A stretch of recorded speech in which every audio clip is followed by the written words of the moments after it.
നമസ്കാരം. 91 ന്യൂസ്. ഉത്തരത്തിലിരിക്കുന്നത് എടുക്കുകയും വേണം, കക്ഷത്തിലിരിക്കുന്നത് പോവുകയും അരുത്. ഇതാണ് നമ്മുടെ സംസ്ഥാന സർക്കാരിന്റെ ഒരു നിലപാട്. കേന്ദ്ര ഗവൺമെന്റ് നൽകുന്നത് വാങ്ങാനും അത് ചെലവഴിക്കാനും മടിയില്ല.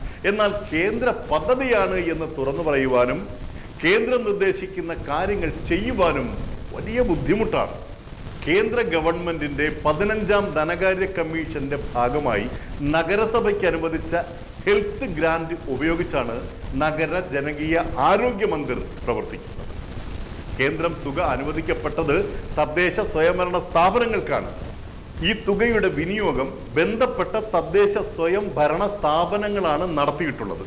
കെട്ടിട വാടക, മെയിൻ്റനൻസ്, തൊഴിലാളികളുടെ ശമ്പളം എന്നിവ ആദ്യഘട്ടത്തിൽ തദ്ദേശ സ്വയംഭരണ സ്ഥാപനങ്ങളാണ് നടത്തിയത്.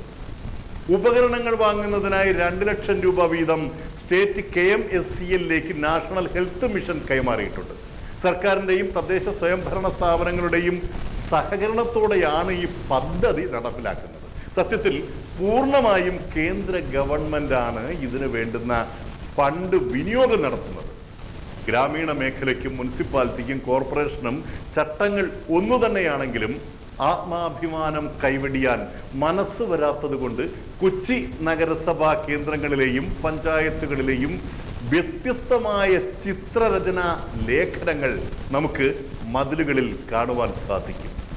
കേന്ദ്ര ഗവൺമെന്റ് പദ്ധതിയാണ് എന്ന് പോലും തുറന്നു പറയാൻ മടി കാണിക്കുന്ന ഉദ്യോഗസ്ഥ മേഖലയാണ് NHM പ്രോഗ്രാം.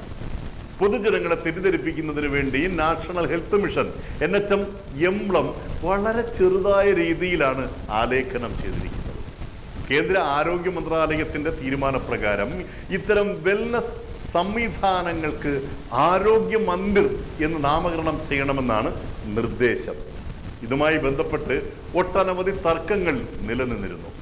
കേരളത്തിലെ ആരോഗ്യമന്ത്രി ഇരിങ്ങാലക്കുടയിൽ നടത്തിയ പരിപാടിയിൽ കേന്ദ്ര ആരോഗ്യ മന്ത്രാലയത്തെ വെല്ലുവിളിക്കുന്ന സാഹചര്യം നാം കേട്ടു. എന്നാൽ ഒടുവിൽ നാണിച്ച് തല താഴ്ത്തി ആരോഗ്യമന്ത്രി എന്ന ആലേഖനം ചെയ്തിട്ടുള്ളത് നമുക്ക് ഇന്ന് സംസ്ഥാനത്ത് ഉടനീളം കാണാൻ സാധിക്കും. സത്യത്തിൽ നടപ്പിലാക്കിയിട്ടുള്ള ആരോഗ്യമന്ത്രികൾക്ക് 1 പൈസയുടെ ചെലവ് സംസ്ഥാനത്തിനോ തദ്ദേശ സ്വയംഭരണ വകുപ്പിനോ ഉണ്ടായിട്ടില്ല. കൊച്ചി നഗരസഭാ പരിധിയിൽ മൊത്തം 38 ആരോഗ്യ മന്ത്രികളാണ് അനുവദിച്ചിട്ടുള്ളത്. ഇതിൽ 26 എണ്ണം പ്രവർത്തനം ആരംഭിച്ചിട്ടുണ്ട്. കേന്ദ്ര ഗവൺമെന്റ് അനുവദിക്കുന്ന സംവിധാനങ്ങൾ ആദ്യം വെല്ലുവിളിക്കുകയും പിന്നീട് നടപ്പിലാക്കുകയും ചെയ്യുന്ന കാര്യം നമ്മളൊക്കെ മനസ്സിലാക്കി കഴിഞ്ഞു. ആദ്യം എതിർത്തത് ആരോഗ്യ മന്ത്രിനെയാണ്.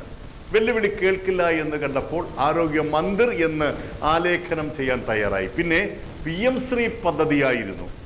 അതും അംഗീകരിക്കാതിരിക്കാൻ കഴിയില്ല എന്ന അവസ്ഥയിലേക്ക് എത്തി ഒപ്പുവെച്ചിട്ടുണ്ട്. ഇനി പ്രധാനമന്ത്രി ആവാസ് യോജന പദ്ധതി പ്രകാരം 2 ഫേസ് മെമ്മോറാണ്ടം ഓഫ് ആപ്ലിക്കേഷൻ മാത്രമാണ് ഒപ്പിടാൻ ബാക്കിയിട്ടുള്ളത്. അതും വൈകാതെ ഒപ്പിടേണ്ട അവസ്ഥയിലേക്ക് സംസ്ഥാന സർക്കാർ എത്തും. അക്കാര്യത്തിൽ യാതൊരു തർക്കവുമില്ല. സംഭവാമി യുഗേ യുഗേ.